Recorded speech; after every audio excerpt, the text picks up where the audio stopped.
இன்று மாலை பட்டாபிராமில் பகுஜன் சமாஜ் கட்சியின் மாநில செயற்குழு கூட்டம் நடைபெற உள்ளது.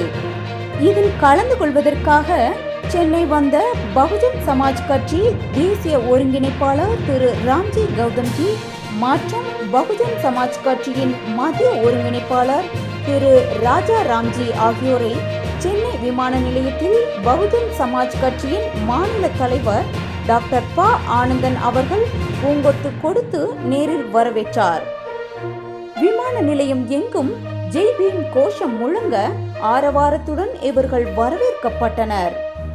கட்சியின் பொதுச் செயலாளர்கள் ஜெய்சங்கர் மற்றும் கீனோஸ் ஆம்ஸ்ட்ராங் கட்சி நிர்வாகிகளும் தொண்டர்களும் இந்த வரவேற்பில் பங்கேற்றனர்.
செய்திகளை உடனுக்குடன் தெரிந்து கொள்ள நம்ம வேதா நியூஸ் டைம்ஸ் சேனலை லைக் பண்ணுங்க, ஷேர் பண்ணுங்க, கமெண்ட் பண்ணுங்க, மறக்காம சப்ஸ்கிரைப் பண்ணுங்க. பக்கத்தில் இருக்க பெல் ஐகானையும் கிளிக் பண்ணுங்க. அப்பதான் நாங்க போடுற வீடியோஸ் உங்களுக்கு நோட்டிபிகேஷன்ல வரும்.